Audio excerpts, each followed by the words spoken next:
How are we doing? Welcome to, it's not really an official Ali and Herring's Twitch of Fun. What it is, we just find ourselves with a spare evening because we did RHLSTP this afternoon with the wonderful Maria Konnikova. You can see that in the videos or wait a few weeks for it to come out as a podcast. It's about poker mainly, and but her experience and how it equates to life. She's a fantastic author. Do check out her book, The Biggest Bluff. She was lovely. I thought it was a great interview. So it's nice to do a slightly more serious one every now and again with an author, an official author, but it's been and gone, which gives us a free evening here. And on this free evening, we are just going to attempt to remind you of the Stone Clearer Kickstarter, which is currently got 48 hours to go. We should do a film about it called 48 Hours, and we need to raise another £3,185. It'd be lovely if we did that this evening, wouldn't it? But we're look, it's just gone up. Oh, how exciting! So you can affect the screen by donating at rhlstp.co.uk/Kickstarter. I'm sure the wonderful Steve Brads will be regularly posting the link in the chat there. We've got nothing planned. I might do a little behind the scenes of some of the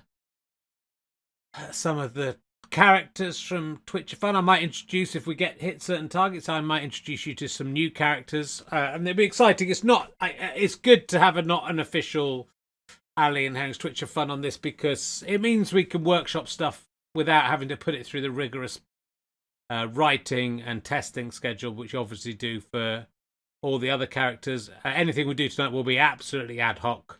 There is no script to the writers have gone home. Something like Brian Wasp. What's the buzz with Brian Wasp? Bzz, bzz, bzz, bzz.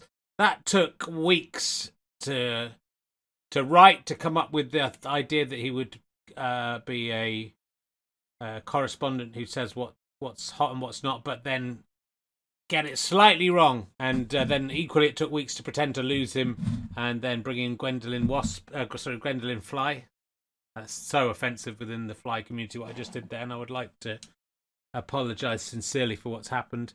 It's a chance for us to have a little chat back between. I'll look in the chat room. I've got my glasses on so I can read what's going on, and I might put on my nicer glasses, because it's a special occasion.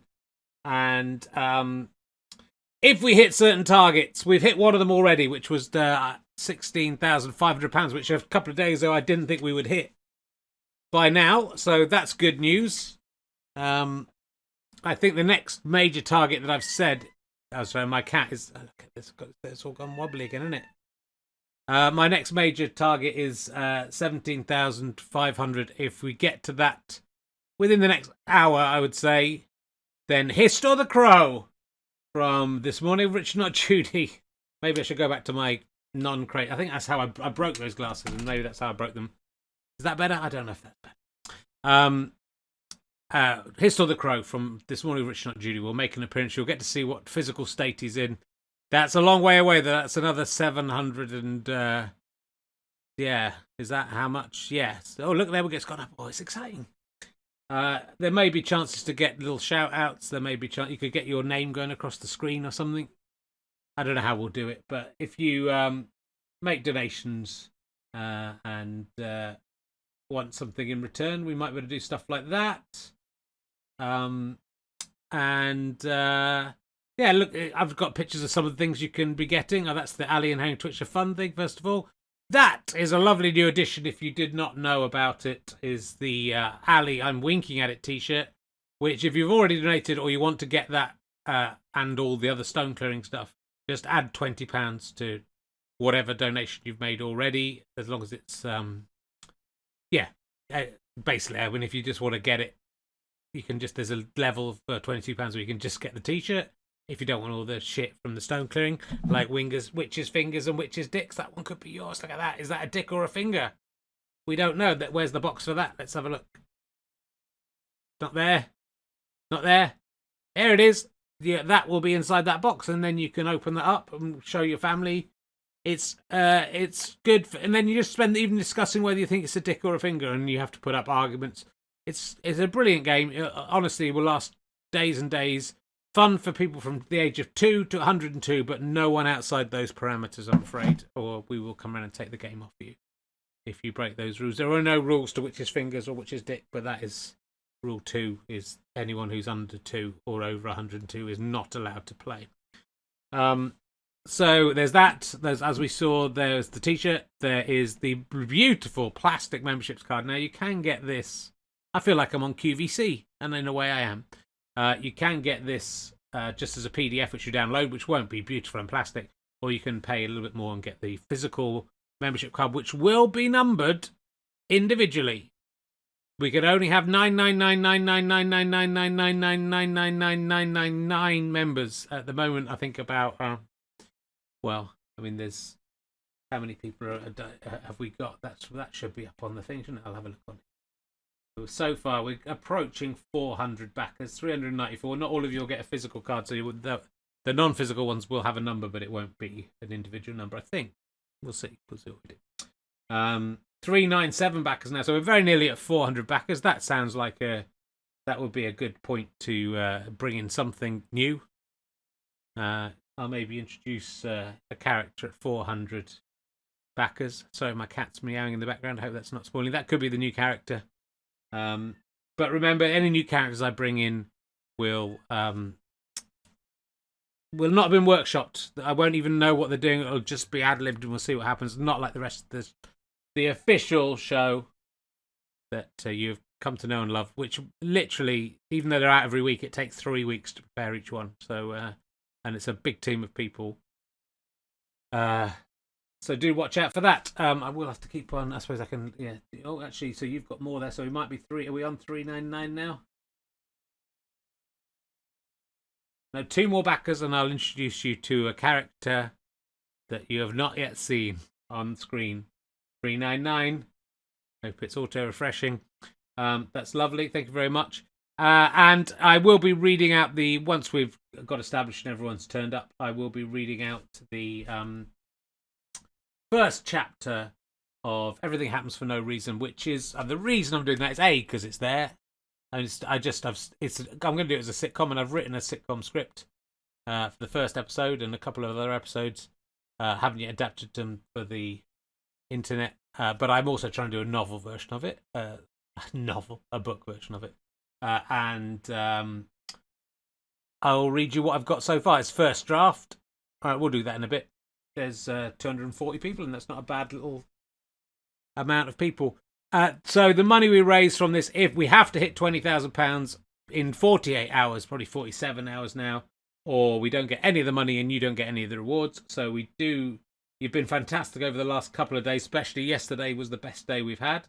You can go to Kicktrack and put in stone clearing, and you can see the various progress over the time, where they think we'll end up on Kicktrack. It's been not hitting 100% most of the time. I think they've got us on about 90% at the moment. I think once it gets that high, I think there will be a like a stone rolling down a hill. I can't think what that's called. Avalanche. That's not what it says. We're on £17,000. That is good, and that must be 400 people as well. That's whoever gave that. I mean, if you want to give a shout out, say when you've donated, I'll just trust you, and we'll give you a shout out. So thank you to whoever that was. Took us up to 17,000. Oh, 399 backers though. So one more backer would have been perfect, wouldn't it? If it had been. But that is very good. That's £3,000 to go. I mean, if we could do it tonight, imagine how lovely that would be. I know you'll keep me waiting until the last possible minute. I thought we would need about 420 people. I think it's going to take a little bit more than that. But there are higher reward levels. Let's have a look at some other rewards before we crack on. So this is at £100. You get all the other stuff. And you get signed versions. There's a 16-page guide to stone clearing. There is, let me just remind myself of everything that we've got because I don't want to miss anything out. At £100 you get everything except the alley t-shirt, which you can add for £20. £150 you get the alley t-shirt included. It's a late edition, so sorry, that seems weird. You get at £100 you will get and you all get this Listen to the Stones song for over £15. You get PDF versions of stuff. You get a physical guide. You get 5 the Scout badges, which are awesome. Let's have a look at those. That's the Dick. I think we can only see one, but there's one of them. That's the Cairn building. There's 5 of those. You get various numbers of those as you go. You would get a signed and numbered copy of the book, and you will get signed and numbered which is Dick, and that T-shirt that we saw. You can wish I knew which number was which. You can sew your badges onto the side. It's like you could be like a proper Cub Scout. I think we might have just hit 400 backers. Should have got Chris Evans to put that up in the top corner. I bet he can't do it while we're watching. That's a little challenge for him.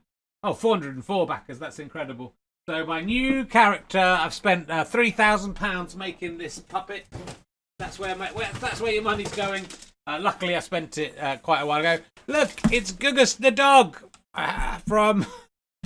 Let's see if I can. That's his ears. He actually is a pretty good puppet. I don't know if it all works. How does the mouth work?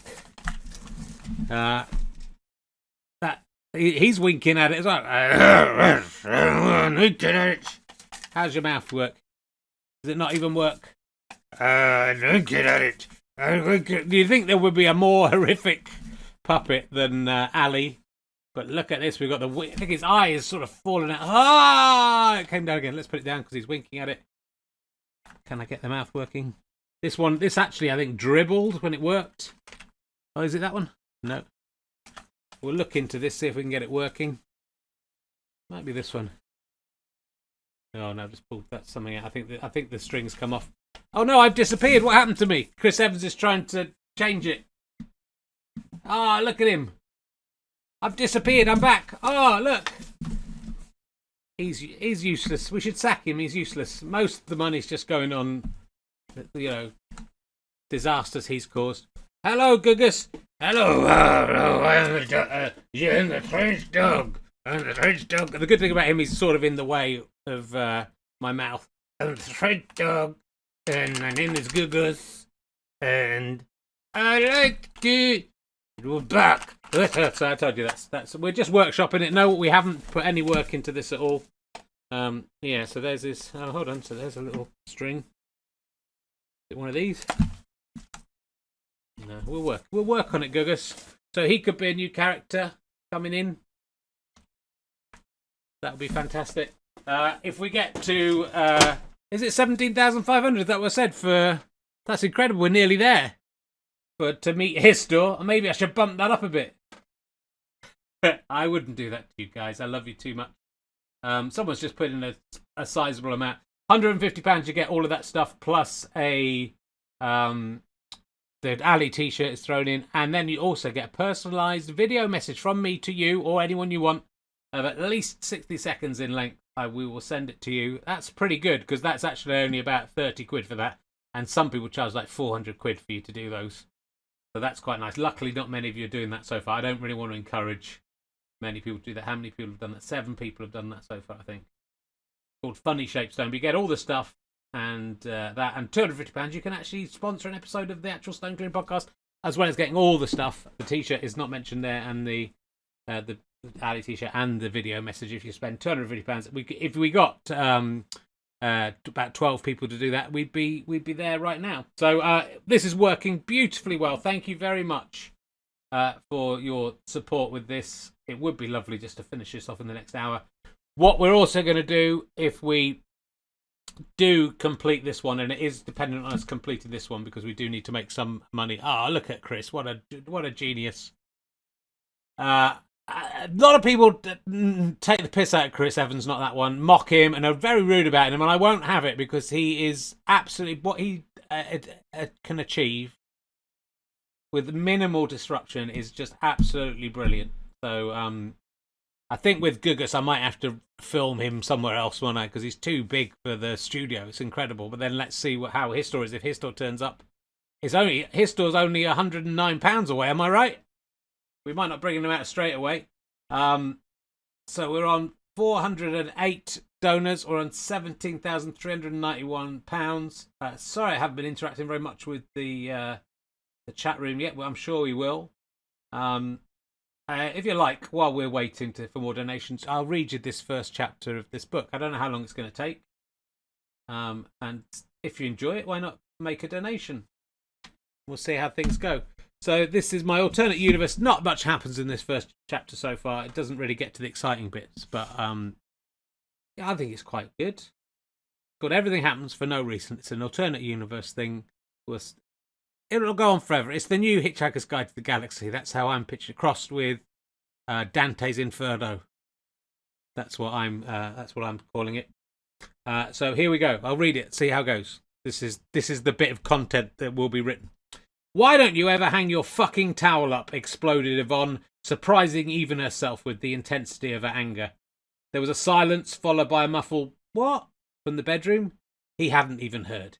You've left your towel on the floor again. The rage more concealed this time, but still gently seeping through clenched teeth like halitosis made of hostility. Another beat of heavy nothingness was broken by a hesitant, "Sorry?" The blood rushed at Yvonne's head, and fireworks flashed behind her eyes. Not even an apology. A question asking if apology was the appropriate response. How fucking dare he? To be fair, a genuine apology wouldn't have been much better at this stage of proceedings, but that's hardly the point. I was going to do it later, Gary shouted, perhaps realising his error and foolhardily trying to close Pandora's box after opening it for the briefest little peek. You never do, though, came the response, much more whiny and less outraged than she'd intended. Does it matter? Nothing's going to change because I've not hung up my towel. Not for you, maybe, but I have to waste my valuable time picking it up. What, 2 seconds? You've wasted much more of your valuable time lecturing me about it. He knew she hated him saying that. It wasn't a lecture to just point out a self-evident truth. What kind of lecture would be that short for a start? If a lecturer turned up and said, "Hang your fucking towel up, that's it, any questions?" then they'd be out of a job pretty quickly. Why did Gary keep saying things that he knew would wind her up? I'm not lecturing you. In moments like this, she generally felt like there was no point carrying on. Every impulse inside her was to just throw away the last 7 seconds as if nothing, at 7 years as if it was nothing, walk out the door in her dressing gown and slippers and never come back, even though she knew in an hour or so they'd be laughing and having fun again, and she wouldn't quite be able to remember why something as significant as a damp towel on a wet floor would have made her want to walk away from everything she had and the man she more or less loved. He wasn't all that bad. It was just the thing with the towels, and the dried-on mixture of stubble and shaving foam he left caked in the sink, and the specks of piss on the floor, and that was just the stuff she could see from where she was standing. Oh, the splatter, and the splatters of shit on the toilet that he seemed to think that the crap fairy cleaned up. Poor crap fairy, having to constantly explain that she was a good fairy, she just dealt with feces. Especially galling, given how great she was at that job. But outside the bathroom, he was a perfect boyfriend. A perfectly adequate boyfriend. She looked at the little fluffy, soggy turd of a towel on the floor and whispered to herself, "All right, fuck you, I'm not going to do it. I'm leaving it there till you fucking do it. However long that takes, I am not your fucking mum."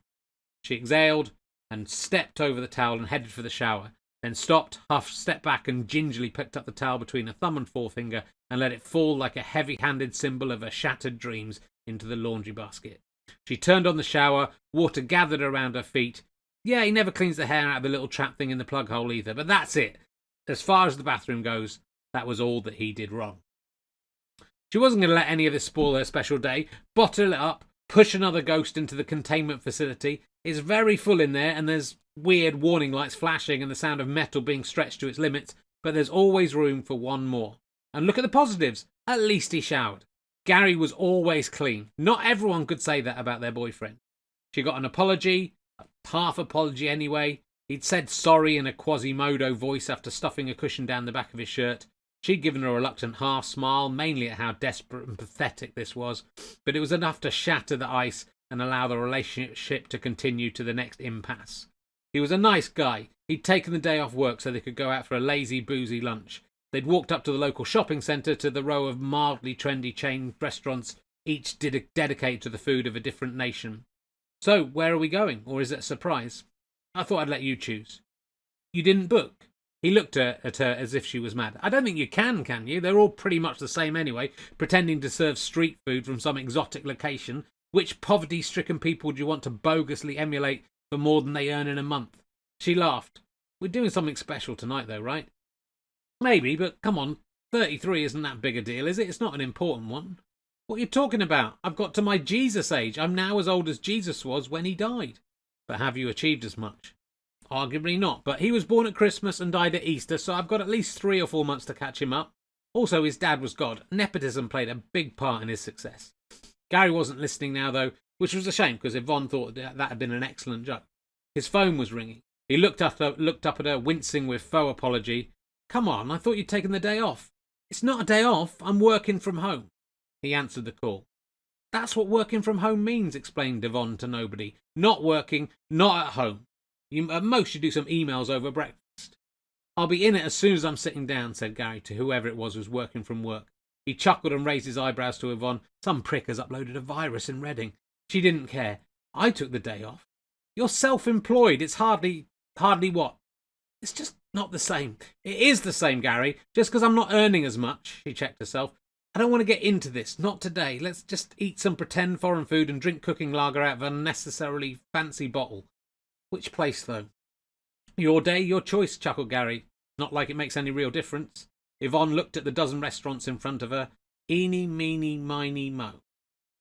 They entered the Yerevan Caravan with a little trepidation. It was a new place on the block that neither of them had ever been to or even heard of before. It promised Armenian street food, and inside, slightly dour-faced waiting staff wearing a parody of traditional Romany costumes were carrying trays of food and drink to a smattering of slightly glassy-eyed couples and chubby businessmen. Instantly irritating balalaika music was piped into the room, and at the entrance was a mildly authentic-looking, brightly painted gypsy caravan. They've committed to the wordplay, observed Gary. Yerevan Caravan, is it wordplay? Or is it a very short poem?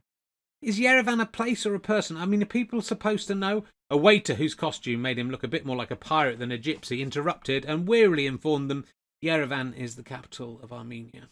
It was clear it wasn't the first time he had to say this. It was clear that he'd had to say it to absolutely everyone who'd come in so far. And it was clear that although the restaurant had been open for days or possibly just hours, he already wanted to kill himself.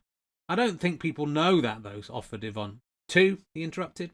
As they followed him, it suddenly struck Yvonne. Oh, no, it's communal tables. Can I pick a different place? You always end up sitting next to some random weirdo. Oh. They'd just arrived at their huge table, which was empty except for a solo diner sitting at the opposite corner to them with a big chunk of disgusting bony flesh in his hand, which he'd just taken a juicy bite out of. He looked Yvonne square in the eye and proclaimed, the lamb's feet are fucking awesome.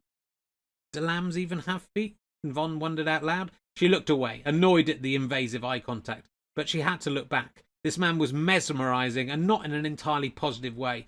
He didn't look like any of the other customers. He was overweight and mildly slovenly, but had exquisite pointy beard, and seemed to be wearing eyeliner. His eyes shone and seemed almost lilac, and he had on a green tunic that somehow reminded Yvonne of the clothes that Captain Kirk wore when he was off duty. Was he a member of staff on a break?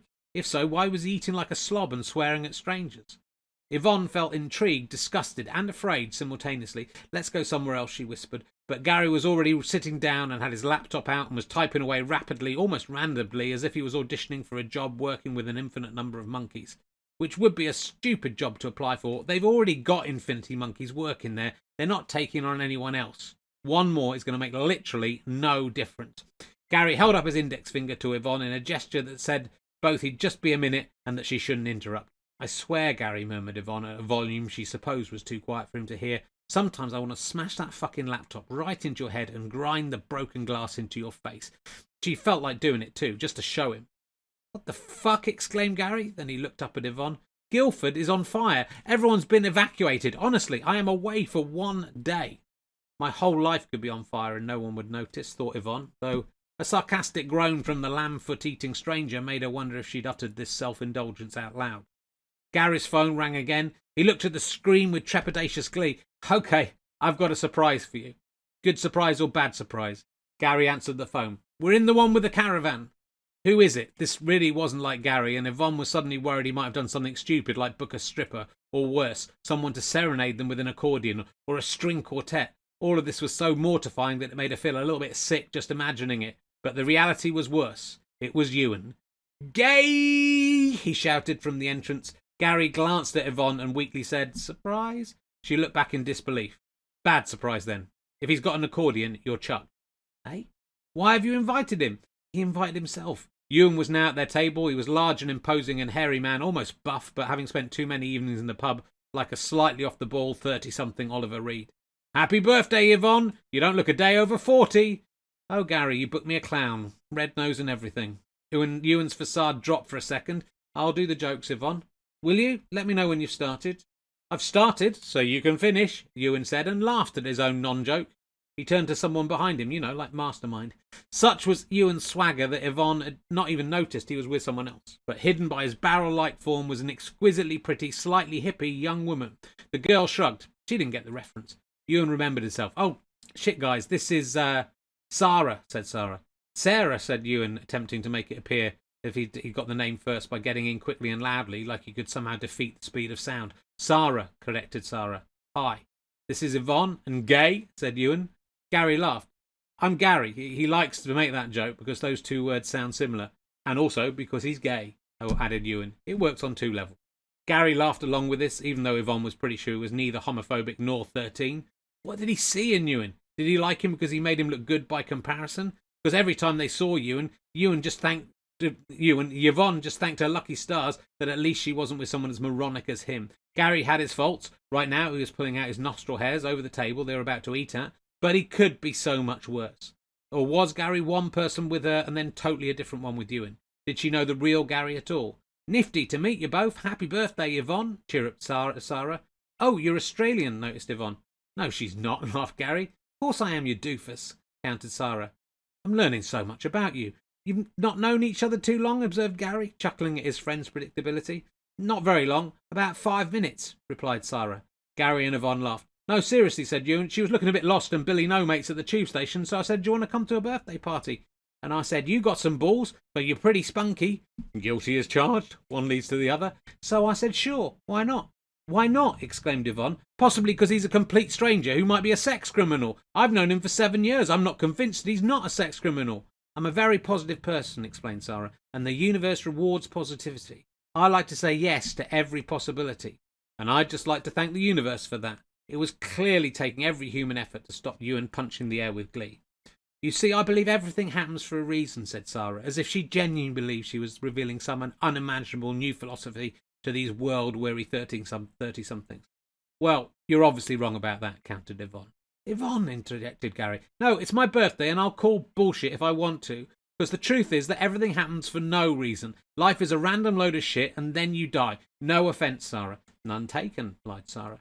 I think it's a good attitude, Yvonne continued, not to sit back and let life pass you by, and without being patronising, at your age we all thought like that. But a few years of not sitting back and not letting life pass you by actually teaches you it's best to just sit back and let life pass you by. And if life looks like it's going to stop for a chat, you find it's better to turn out the lights, hide under the chair, and pretend you're not in until it's gone. And that's without being patronising, as it said Gary. Can you try it again whilst being patronising? I'm saying I think it's good what you think, insisted Yvonne. I used to be the same when I was... How old are you? 19? 19? Jesus, she looked at Ewan with even more disgust than usual, but he was looking extra pleased with himself at this new piece of information. But just think of the logic of what you're saying, Sarah. I mean, what does it mean? Everything happens for a reason. It means everything happens for a reason. But if everything happens for a reason, then logically someone must be orchestrating all of this, like God. Well, not God exactly, but something like fate. Yvonne scoffed. Gary tried to intervene to shut this down, but the train was already rolling down the tracks. It's not fate. Our lives aren't preordained. If they were, what would be the point of living them? If it's all mapped out, if we weren't doing this, you'd be doing something else. You'd be claiming that was your fate. But I am doing this, so it is my fate. Fate brought me here for a reason. Ewan brought you here for a reason, says Yvonne, and you don't need a crystal ball to work out what that is. Though I do have spunky crystal balls, Ewan boasted, even though he realised that didn't sound entirely positive now he'd said it. You have to be doing something at any given time, insisted Yvonne. Like when you're shaving your armpits, you're not saying this is my fate. Or when you're waiting for a bus, or pulling out your nasal hair at a fucking restaurant table. Gary's hand darted away from his face. I was just scratching my nose. Sarah persisted. Well, obviously not everything happens for a reason, but the big stuff. Don't you see it has to be everything or nothing? It's all linked. I don't accept that.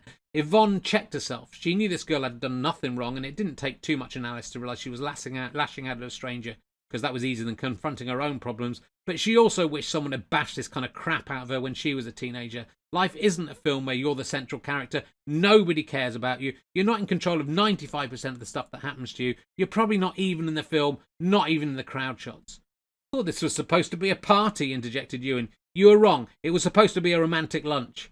Who says we get things going with a bit of the old nose? You couldn't think of the euphemism cocaine. Nose cocaine, that's what I call it. No can do, buddy, said Gary. I'm officially at work. Not for me either, said Yvonne. I'm cocaine-y enough already. Sarah, fancy a trip to this disabled loo? To the dunny? Yeah, the universe has given you an opportunity. I guess. I know you believe in positivity. Don't feel you have to do anything he suggests, pleaded Yvonne. Fuck it, why not, said Yvonne. Yvonne's lecture, and this time it definitely had been one, had just made her more determined to throw herself into the arms of fate. As they got up to go, Yvonne attempted to argue that one reason why not would be because the disabled loos were only for disabled patrons, but that wasn't really much of a counter to the grasping life and strangers by their crystal balls, and this pair of mismatched strangers were already giggling and touching each other before they got through the door of their sordid drugs and sex toilet. Gary looked like he might be about to do his Quasimodo apology again, but his phone rang. Sorry, I have to take this. Hello? Sorry, I can't. Hold on. He headed to the door for better reception, but turned to say, just order me anything. Maybe not the lamb's feet. Hello? I can hear you now. Yeah, this is he. Yvonne exhaled and her shoulders dropped. She looked for a waiter to get her a drink, but the pirate who brought them in was chatting up a waitress who at first glance looked like she might be meant to be Princess Leia. Happy fucking birthday, eh? Said a voice. Yvonne looked up to see the pointy-bearded stranger, who she'd actually managed to forget about, staring at her with what might have been sympathy, or lust. It was so hard to tell those two apart. I'll thank you not to listen to my conversation, she bristled. It's pretty hard to avoid. That's as maybe, but I have no interest in talking to you, so I'll bid you good day. The stranger shrugged and laughed. All right, Jane Eyre, but I'm not going anywhere.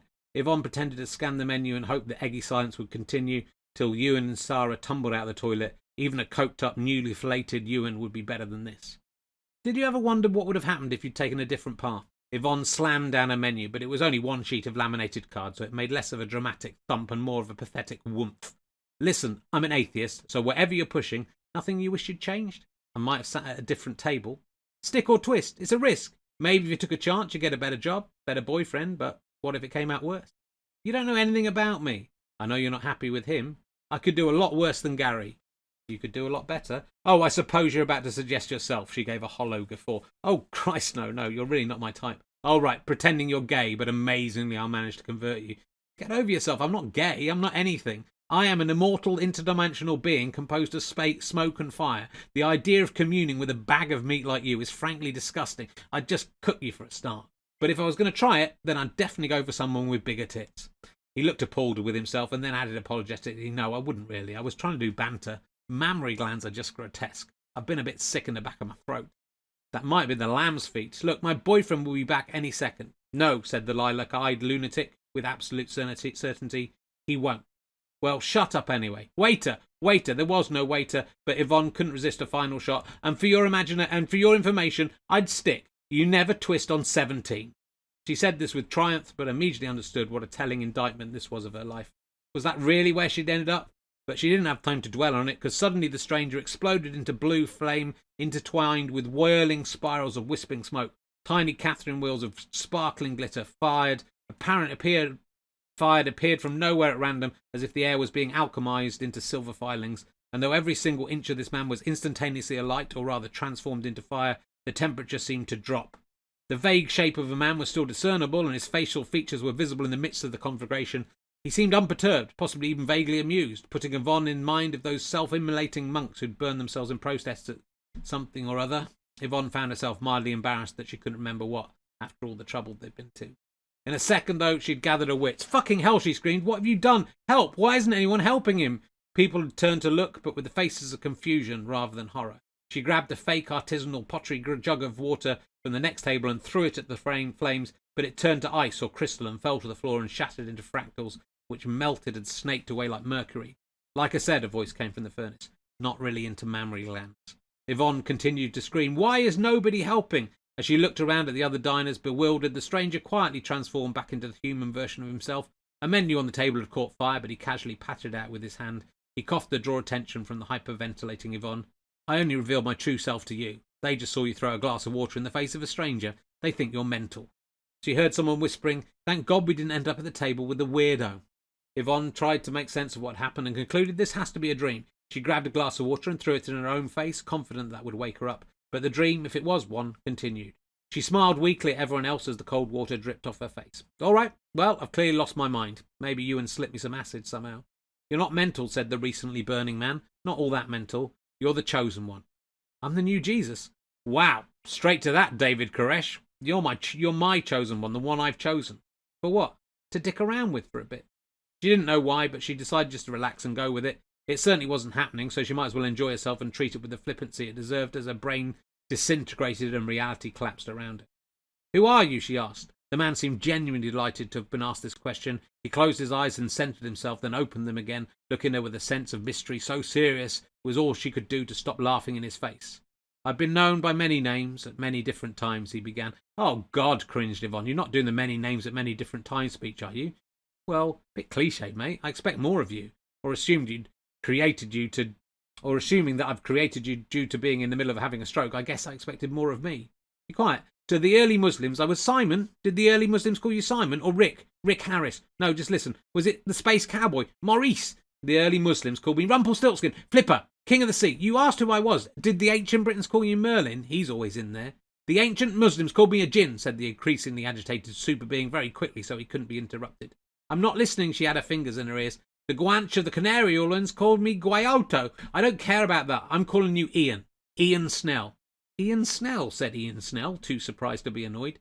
"So add that to the list. To Yvonne Pigeon of Shepherd's Bush, I was Ian Snell." "It diminishes the dramatic impact." "I don't care. Oh, that's my name, by the way, Yvonne. Nobody's ever called me anything else. Well, apart from Janet Bedfield from 2C. But if anything, it was her that was the cockwomble." "I know who you are," said Ian. "I've been waiting for you. Specifically for you, not the other loser yous who went to the other restaurants." "Other me's?" "You were right, Yvonne. Everything happens for no reason. But the thing is, everything happens for no reason." "I'm not following." "Have you seen the film Sliding Doors?" "Yes," said Yvonne. "It's shit, isn't it? Just total bollocks. It makes me furious." "I quite liked it," she apologised. "Look, the quickest way to explain this is to show you." Ian scanned the table looking for something like he wasn't exactly sure what. Then he picked up an empty beer bottle, licked his fingers and picked at the spout. He cursed, rubbed his fingers against his next two fingers like he was trying to get a plastic bag open. He still seemed to be having trouble. "I hate these things," he mumbled to himself. Hold on, got it. Are you ready?" "For what?" "It's going to get very hot, very cold, and then very hot again, and in the middle, it's going to go a bit Total Recall." "I'm going to have 3 breaths." No, 2 are bad enough. You'll see." Ian Snell then pulled apart the opening that he'd managed to tease apart, and a tiny puff of smoke or mist farted its way into the room. Yvonne was going to laugh at this weak-ass magic trick, but then Ian thrust their heads and bodies into the aperture he'd created and enveloped them as he pulled an infinite invisible sheet over them both. The restaurant disappeared from view, and suddenly they were nowhere, not in the partial vacuum of outer space, but in the total vacuum of the space between universes. Yvonne didn't have time to take in any of the absence of everything, because the minute she was through this stretchy portal, every fibre of her being was being racked with searing pain. It was as if every nerve ending in her body had been dipped in the hottest chili sauce in the world, which had been blended with cystitis. Also, there was no air, and she gasped like a fish, arriving at a surprise birthday party that had foolishly been organised on dry land. She tried to shout an expletive, but in the space between the universes no one could hear her scream, and also you can't scream. She didn't notice that Ian was entirely unaffected by this journey, though, if anything, a little bored, even though so far it had probably only lasted milliseconds. But notions of time were very hazy, because time did not exist here, which she would have realised if she'd looked at her watch. At least things were cooling down now. For a tiny instant the pain subsided and the temperature was normal, and she just had to contend with regular cystitis that she'd had when this started.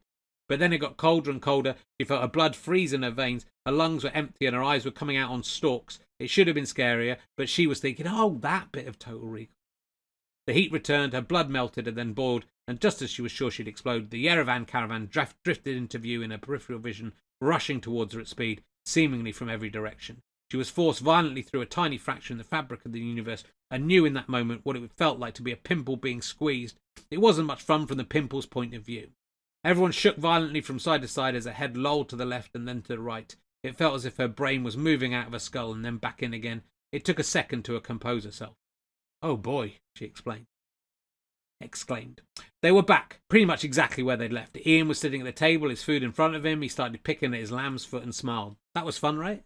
Not in any sense at all. That was not cool, Ian, not cool. It was horrible, and you should get consent before taking someone through a wormhole. Plus, we haven't even gone anywhere. You're a fucking stupid prick. She wagged her finger at him angrily, but something flew off it and landed on the table. She looked at her hand, and it was dripping with thick and gloopy blood. Oh, great, she reasoned. That little roller coaster ride through nowhere has excoriated her.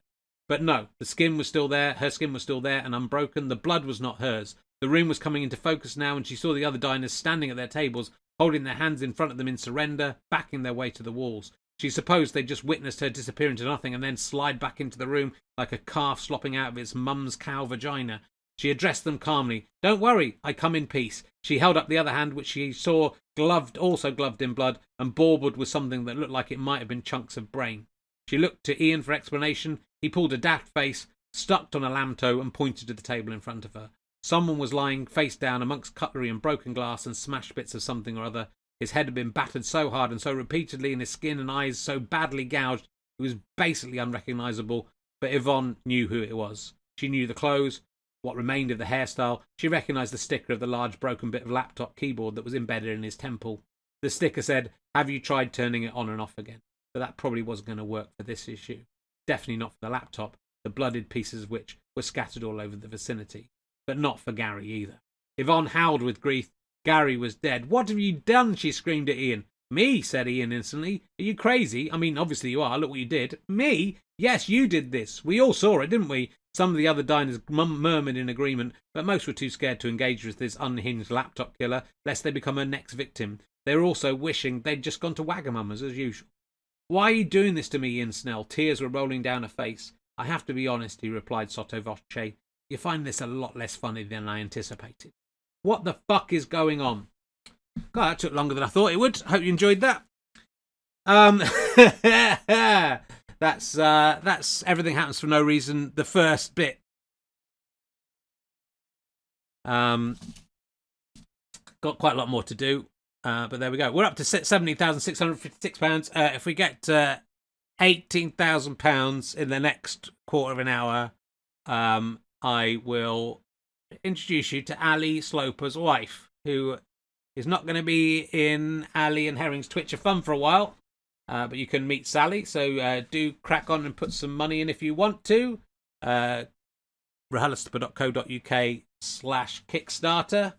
We're doing really well. I'm very, very pleased about... I don't need to have these headphones on. I don't know why I put them on. I was talking to Chris Evans, and he wasn't even talking to me. That's much better now.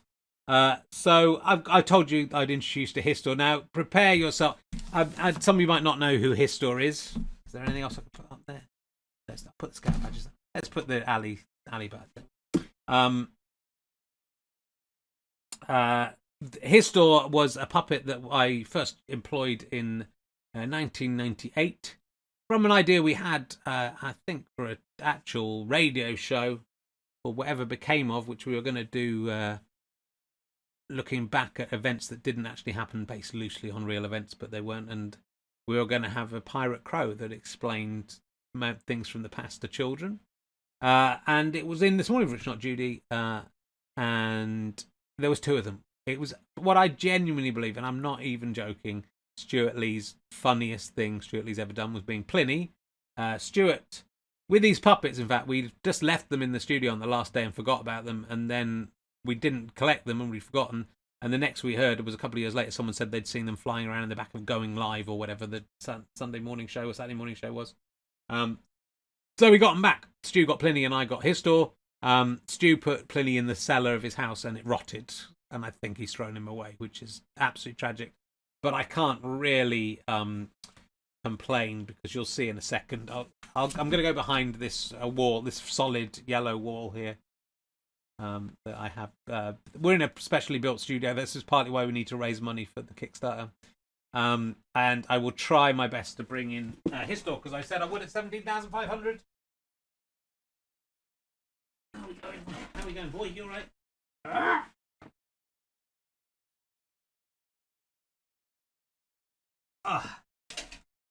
I don't know how well it'll fit in to the screen as well. Oh, sorry, it's not. Hello, Richard, it's me, Histor, Sky TV's one-eyed history pirate crow.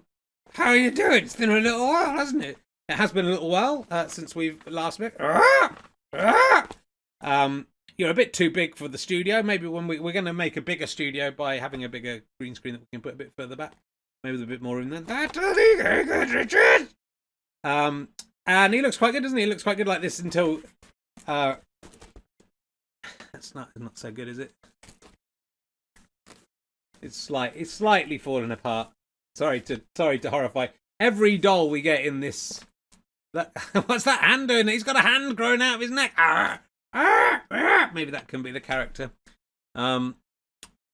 Every doll we mention in this does seem to be losing limbs or heads and stuff. There may be a doll serial killer around. I wonder who that could be. I wonder who it could be. I can't. What there? That's how maybe it's that guy. So anyway, that's Histor. He's back. I don't look. It's like his face skin's hanging off his neck, like he's been. I don't know if I can get my hand out of here. Anyway, there he was.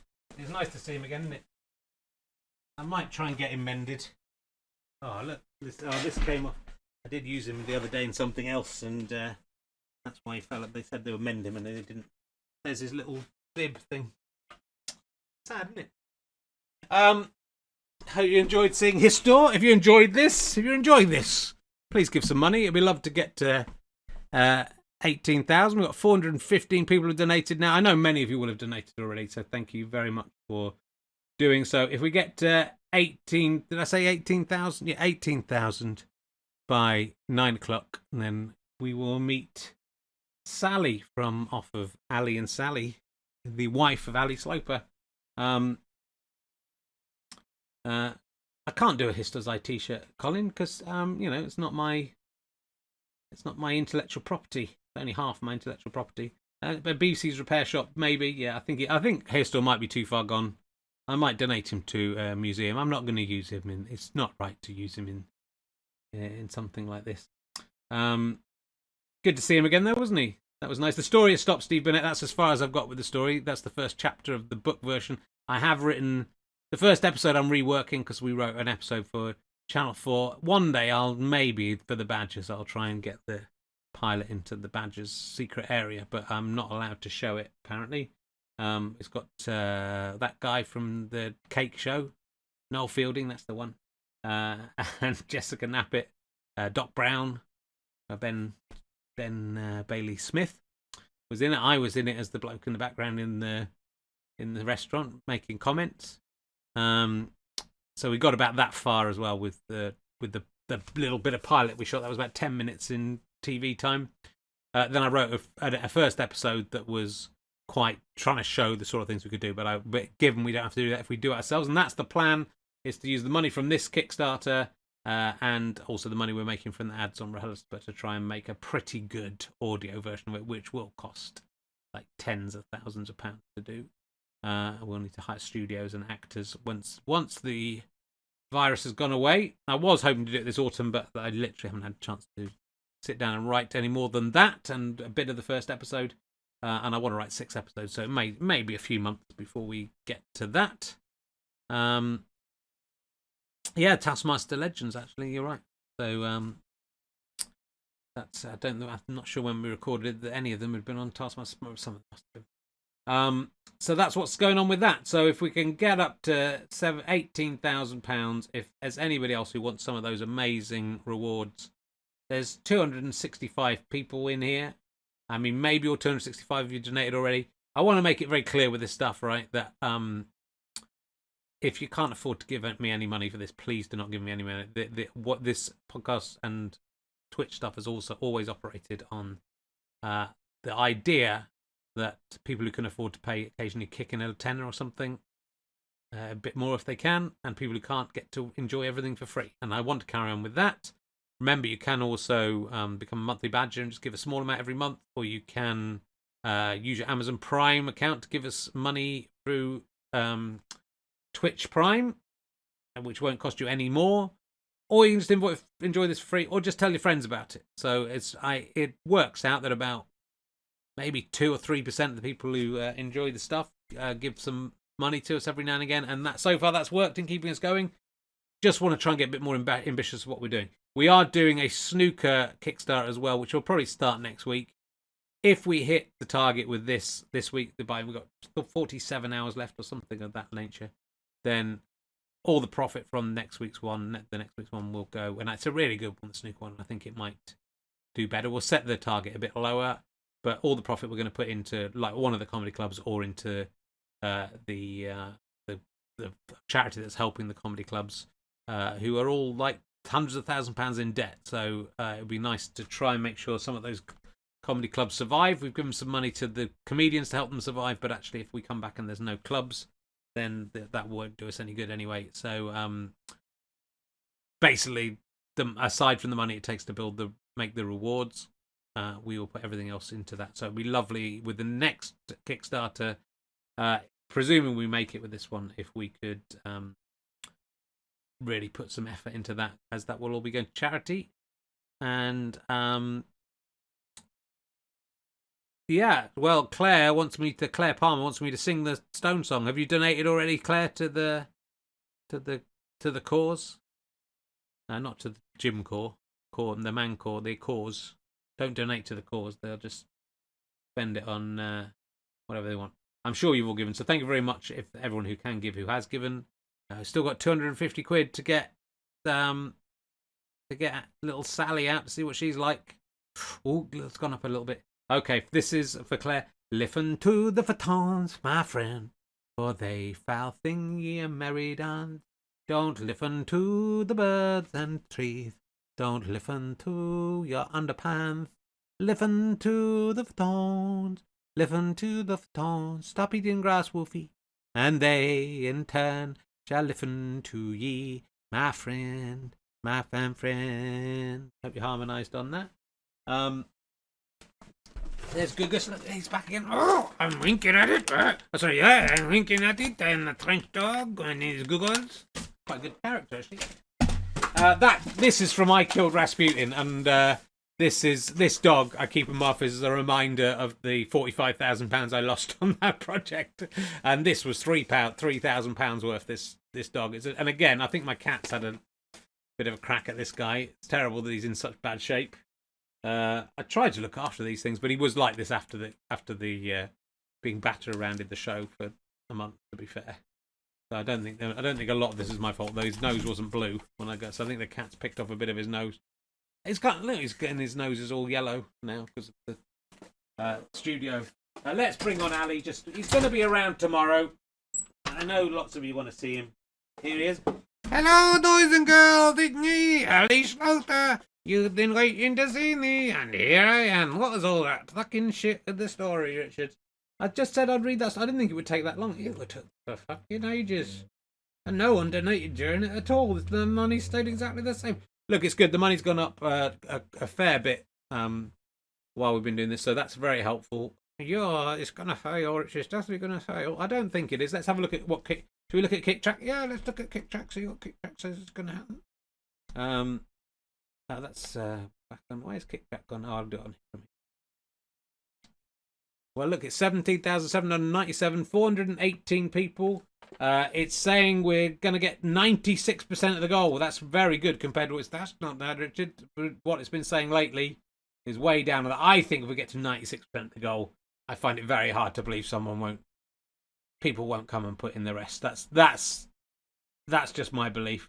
Today, you can go this and look at kicktrack.com. It's kick, TRAQ. We've done very well today. £1,252. We need to get £1,549 per day now, which is basically, and that's actually a little bit out. Oh, that's way out of date. That's £1,000 out of date. So that's very good news. Yeah, we're basically down to £1,000 a day now, aren't we? So that's terrific. It's going very well, Richard. You should be very pleased with yourself, and the money will go to making more content for you.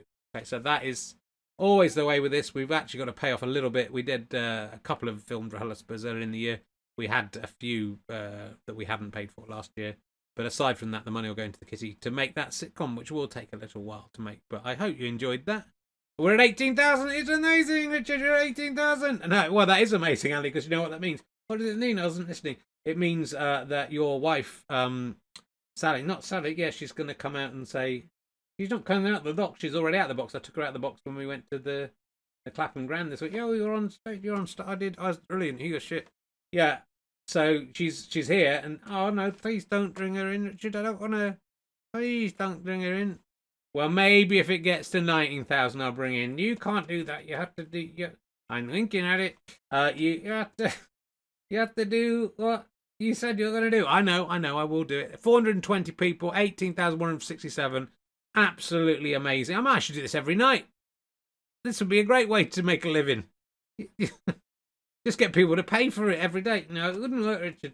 It's like International Men's Day. I'm making hundreds of thousands. I made, what did I make? I can't remember what it was, but it was like 150 grand or something. If I did that every day, just gave and kept the money and gave it just one day a year, give it to charity. I'm not sure it would work on other days, Richard. I think it would. And cheekily, you can't just say the same phrases out of nowhere and think I'm going to forget what's coming up. Please don't bring Sally out, Richard. She's just up there. She's been sitting here the whole time, just at the window. Oh, please don't bring her out. She'll be so cross with me. Does she know about Hoary Horse? Of course she knows about Hoary Horse. She was in the docks. She was in the what? She was in the docks underneath me when I was getting sucked off the horse. I hope people have watched are up to date with Ali and Herring's Twitch follow. This is going to sound crude. Yeah, well, it's, I'd love to see my beautiful wife. She is beautiful, I have to say. If you think Ali is beautiful, that's good. Look, Chris Evans has put thank you, !18. He's so useless, Chris Evans. I won't have anyone saying anything against him. He's a lovely, lovely man. He does his best. He's Welsh. That is very offensive, Richard. I would never be offensive to the Welsh. The Scots, I wouldn't mind being offensive to them. Shush, that's not their hard. Thank you, 18. Let's get Sally in. We said we would do it, and we're at 420 viewers. Backers. That's what I thought would get us to the full number. This is Sally. I hope you're ready. I'm going to bring her in from below. Okay.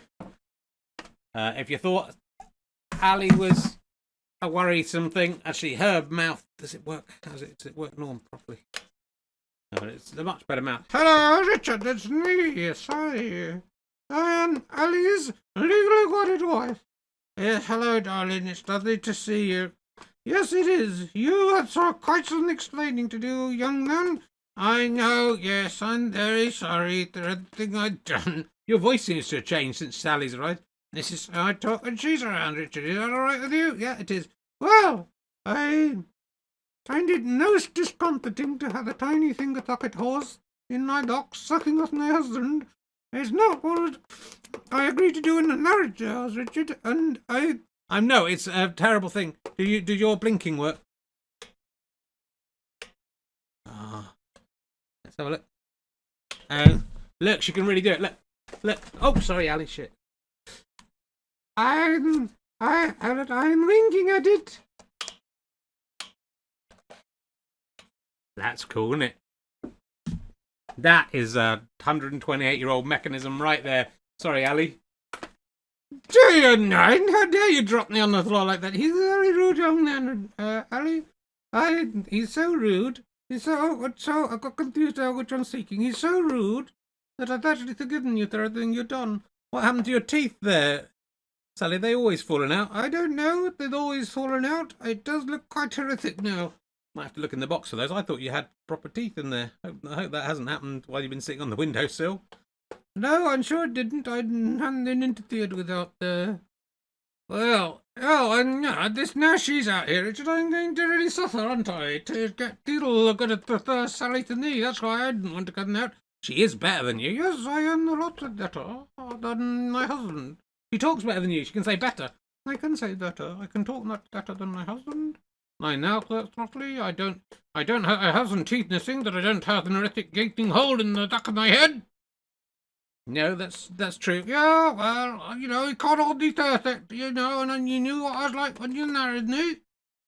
Well, in many ways, we were forced together, Ali. It was an arranged marriage. I had no choice in it.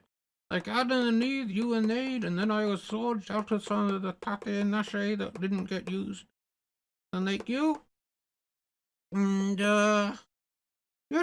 I've made the destiny over the last 128 years. I'm not saying that other puppets hadn't caught my eye, but I've always stayed very faithful to you, my love. Oh, that's very nice of you, darling. I love you very much.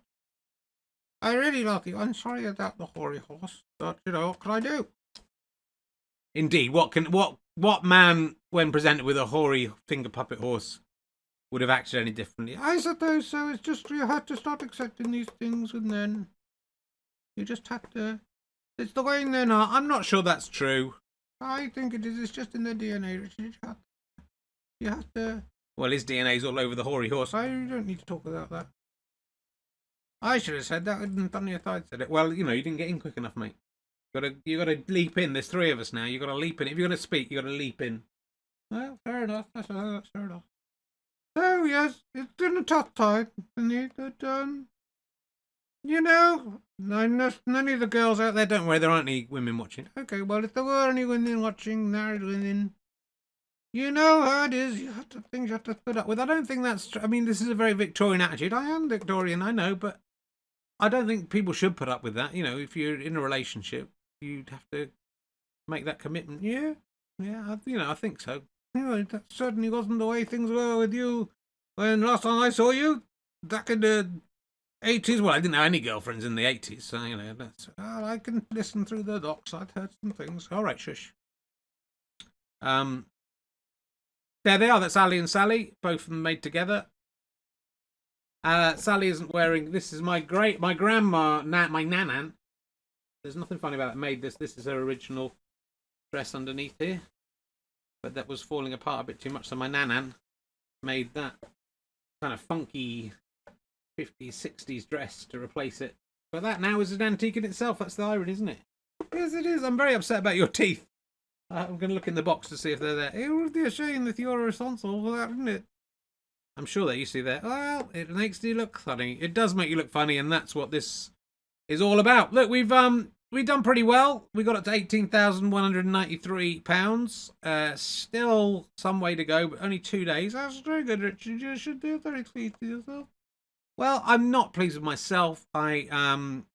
Genuinely, I'm very touched that when we do this, that people do back us and get involved with us through all this nonsense. Oh, you're not going to be all serious, are you? He's got to be serious. Ali is pathetic. What he's doing is pathetic. He's a pathetic man. He's 53 years old, banking children for throwing loose change into his cup. No, it's nice. I do this stuff. Some of it's a bit thrown, not like this. Some of it's just thrown together and just crazy, yes. And some of it, like Rahalastapa, is a bit more. Rahalastapa is a bit more. When you do that together, Rahalastapa. Oh, they do it together. It's a bit more. That's a bit more put together. But it means a lot to me that people have been supporting me all these years and throwing in a bit of money every now and again. Most TV shows, I know I want to be on TV. You just want to be on TV. That's the thing. I do just want to be on TV, but most TV shows, you don't know. People aren't actually funding them themselves. It's very nice that, admittedly 421 people, but that's still wonderful. We've given proper amounts of money there to help keep us going. Hopefully if we don't make £20,000, then no one has to spend anything. No one gets anything. Well, there's the jeopardy, isn't it? That's the jeopardy. It is the jeopardy. It's a jeopardy. And that's what I like about I like jalopies and I like jeopardy. You like jalopies and you like jeopardy? Yes, I do. Look, you two, do you want to get a room? I'd love to get a room. Well, I've got a box here you can both go in. Your teeth might be in there. Yes, I'll have a look for them. Are you a bit drunk as well? I'm a little bit drunk. I'm a little drunk. Yeah, you both do the joke. We don't do the joke without a little drunk. Yes, we do. We don't do it. Has my life come to this? Yeah, no one's donated anything for ages either, Richard. I know. Okay. Well, what a lovely hour we've had together. I hope you've enjoyed it. Yes, shall we go back in the docks another suck? Yeah. Yes, let's do that, darling. Come on. Oh. Into the box. I hope you find your teeth. I'll put the dog there to guard you. Lucas is on top of you. All these broken fucking puppets. Broken and destroyed. Hope you enjoyed that. Thank you very much. We went up from what? I don't know what we were just over 16,000. We were 16,600 so we put in £1,500 doing that. So thank you ever so much for that support. I think that might just make the difference. If not, I'll be back on Friday. to try and count down. I am planning to have Friday night off. We've got some lovely family time coming up over the bank holiday weekend. I will be back tomorrow with Ali, probably not with Sally. We've got to keep her powder dry with her and save her up. She was good though, wasn't she? I liked Sally. She was spunky. And I hope you enjoyed the very long extract from my book, but I'm quite pleased it is that long. That's a big chunk of a book, that is. I thought it was all right. We might bring that out as a book as well as a sitcom, and there might be another Kickstarter for that. But as I say, if we hit this as it now looks likely, fingers crossed, do keep donating. If you haven't donated yet, every little bit counts. Seriously, I'd love 1,000 people to put in £1. That would be my ideal. That would be my ideal thing. Flobby F says, I'll donate £500 if you eat Brian the Wasp. I'm not prepared to kill my co-stars. I mean, he's dead, but I'm not prepared to destroy them. He's the original Brian the Wasp, was what I name when he says he isn't his line. Oh, we haven't had Donkey. Well, Donkey could come on at the end. Oh, actually, we've got a new idea for Donkey. I should have done this. This would have raised some money, but yeah, there he is. There's Donkey. I just want to die, Richard. I want to die. Donkey is slightly the chroma key slightly. We need to do some work on that. If you think he's bad, what about Marmite Lid? Look at him. He's got a terrible plague. He's got a I'm so sorry, Richard. It's such a funny Marmite. They'll all be back tomorrow. Donkey. I've been watching Gus Honeybun, which was a TSW birthday greetings thing, and I think Donkey could be the perfect Gus Honeybun for the 21st century. Wishing people a happy birthday. If it's anyone's birthday today or this week, there must be someone in the chat room. There's enough of you in there. Let me know it's your birthday. Let me know how old you are, and Donkey will say hello to you. We're going to have magic buttons and all sorts of stuff. If you want to give some money to have him say wish you a happy birthday, and he'll do donkey kicks. Oof. That's a donkey kick. He'll jump. He does jumping. He'll jump however old you are. And we'll do magic button. You press that and the background all changes. That's what happened with... I mean, it's my... I won't call it magic button because I don't want to get sued by Gus Honeybun or anyone to realise that I'm just copying Gus Honeybun. Yeah, I just want to die. I wish I had ears. Sorry, I wish I could hear that I haven't got ears. Oh, I can't. Oh, well, look, it's Andy McH is 52 and 1 month. He was 52 last month, and I think Andy McH has done enough lovely work for us, certainly on the snooker and just promotion and following us and coming to see gigs in general. So would you like to wish Andy McH a happy birthday? No, Richard, I want to die, and there's nothing to celebrate without another lion alive. Do 52 jumps for him.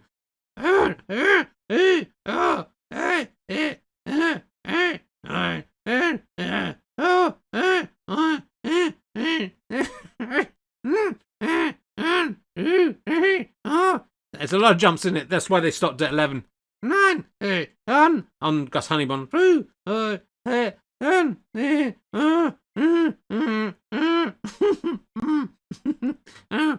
You're finding it funny too because I'm starting to laugh a little bit as well, Donkey. No, I want to die. I'm so tired.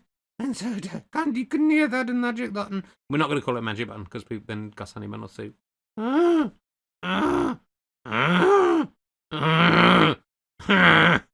So if you have a friend who has birthdays coming up and you'd like to exhaust a tiny finger puppet by him jumping up, I think it's just nice. It stopped at 11 on Gus Honeybun. Where's the birthday greetings for?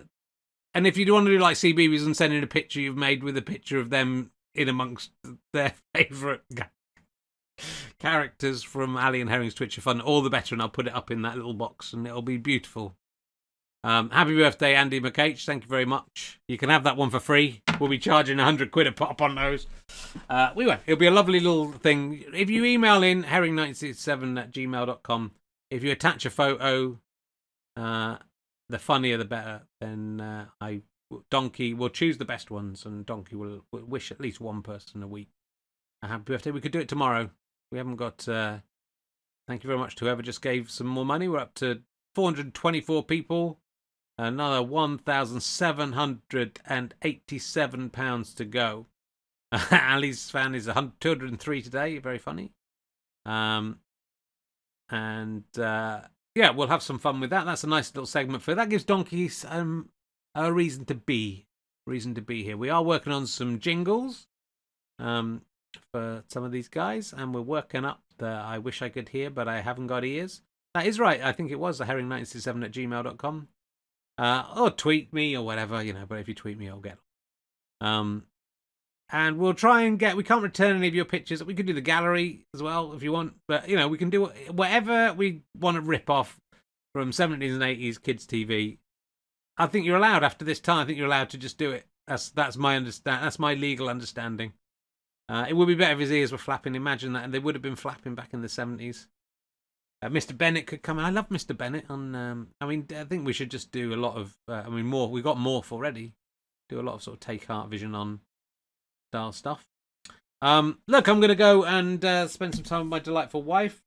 I'm very, very grateful for everything you've done. Let me know what you thought of. You can email me. Let me know what you thought of the story. I'm not taking suggestions on what's going to happen next. We only need to get £904 a day now, according to this. It's probably even less now. So yeah, it's a little less. That is incredible work from you. Thank you so much for that. The money will all go back to making stuff for you. And as I say, hopefully the next. Are we being raided? Is that what's happening? Hello, whatever this is. Yeah. Hopefully. I forgot what I was going to say. I'm so moved by this weird thing that's happening in the chat room. And by your support. So thank you very much for the support. Do tell your friends about Ali and Herring's Twitch of Fun. It's tomorrow at 8 o'clock. I will be doing some wonderful, wonderful research for that tomorrow. And I'm doubtless we will mention the Kickstarter again then. Look at that. The Raiders are in. That's very nice of you. And the Raiders. Grow up. You're probably 40 years old. Grow up. You should be mature like me. I don't humiliate myself by doing weird, childish stuff. That's what everyone says about me. Thanks very much for watching, kids. And we'll be back tomorrow. Ali and Herring's Twitch of Fun. And back on Monday with more snooker. Wednesday with Rahulastapa with Michael Fenton Stevens. And then back Thursday. And it might be Monday, Wednesday, Thursday for a little bit. We'll see. Definitely more snooker. I've just updated as much of the Me 1 versus Me 2 Wikipedia pages as I was able. And yeah, that will be good. I don't know how to raid people, so, if you know how to do it, you can go and do it. I don't care. All right, say goodbye. Ali and Sally are fucking humping, and I don't know if you can hear. Oh, God. Oh, I'm coming. Oh, shit. I'm stunking up that in the shade. Oh, yes, darling, do it that way. That's how I like it. It's horrible to listen to, isn't it? Thank you very much to your contribution. So that's saying thank you for your contribution. You're making me in pain to hear. Thank you for your contributions. It's been amazing. Thanks, guys. 425 fucking superstars. We're only gonna need. I'll be 500. 500 people will be there. So 75 more people in the next 2 days. Hoping for the best. Love you all. Thank you for that. It was a lot of fun. We should just do some. We should hang out more. Guys, we should just hang out. Oh, God, I shot dust. Shot dust everywhere. Let's turn this off quick. How do we? All right, I've got to put the end thing on. Oh.